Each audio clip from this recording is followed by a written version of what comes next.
Hey everyone, welcome back. Steve with Cut the Crap and Moved to Costa Rica, and today we're going to talk about the internet. And the internet is slow. It is really slow right now because there's tourists all over the place, right? And so this is high season. This is the indication that high season is in full swing right now. You can walk down to the beach, you'll see everybody taking their selfies, taking their pictures of all the birds and the things all around us. By the way, pardon the background noise. Still have the construction next door. We're working through that. But I also have the bird noises too, so that's good. All right, internet is slow. So we pay for a higher speed internet, and that's great during most of the year. And most of the year it's wonderful. We get pretty decent service, right? And so I have other videos you can watch about the internet service in Costa Rica. But you can ask anybody, especially those who work online and are here full-time year-round.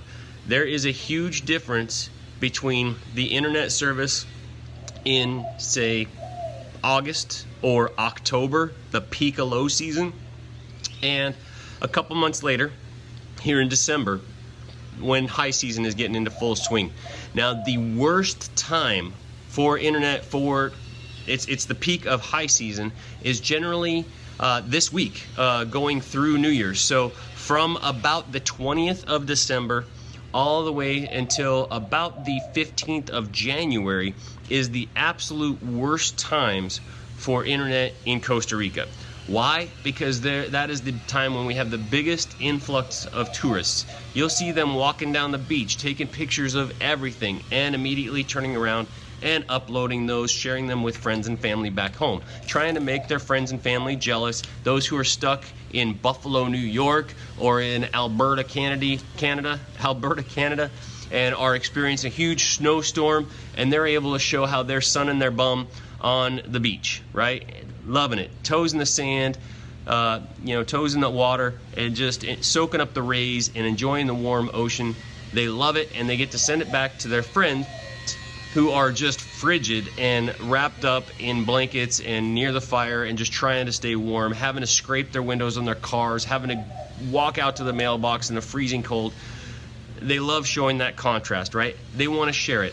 The other thing is they're experiencing these wonderful sights and sounds, and they're going on these tours, and they're doing the zip lines, and they're walking through the rainforest, and they're able to share the animals and the critters and the flowers and all of that wonderful stuff, and it is great, and we love it. That's a great convenience that we have now to be able to share our experiences almost instantaneously with our loved ones back home. But it comes at a price to those of us like myself who work online. So if you are considering relocating to Costa Rica, or if you're already here and you're considering an online job, or if you have an online job, you need to take into consideration this time of the year, okay? From especially high season from about December 20th to January 15th or so, but it continues all the way through. Now it'll taper off. This is just the worst of it right now. It kind of goes through peaks and valleys. There's another kind of surge over spring break time frame, and those aren't always just 1 week, right? Because different schools have different times, and so spring break kind of lasts about a whole nother month. All around the Easter time frame, and then we have the summer breakers who come out as well. So it's kind of like it's still high season, but from January we have a little dip, and then it goes back up through Easter, and then it dips a little bit, and then it's back up through summer, and then it just kind of tapers off. Best time for internet is obviously the fall. September, October is excellent. Beginning in November is good, and then it starts creeping back up with more and more visitors.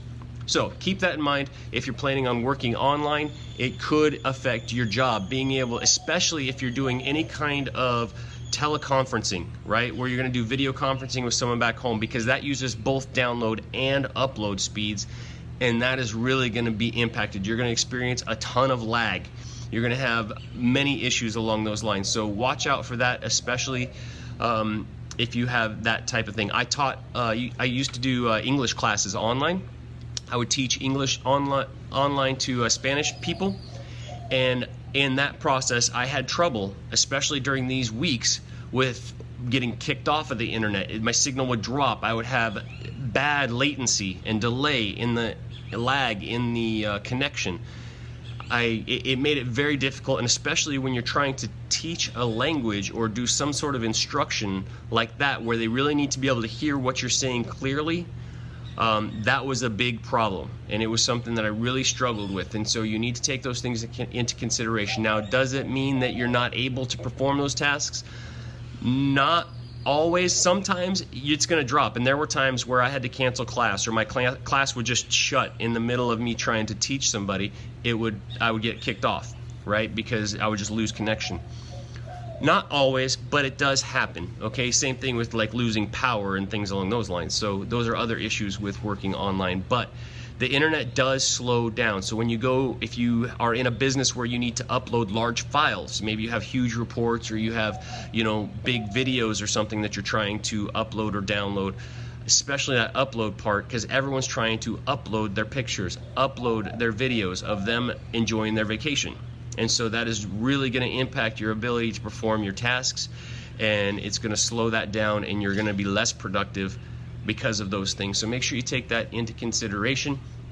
And that's just my tip for today, is that the internet gets really slow during these times. So keep that in mind, and make sure you leave us a comment down below. What is your experience with the internet service especially during high season? Have you noticed a difference in your ability to perform your tasks, and your ability to upload or download, stream videos, whatever it is you're trying to do?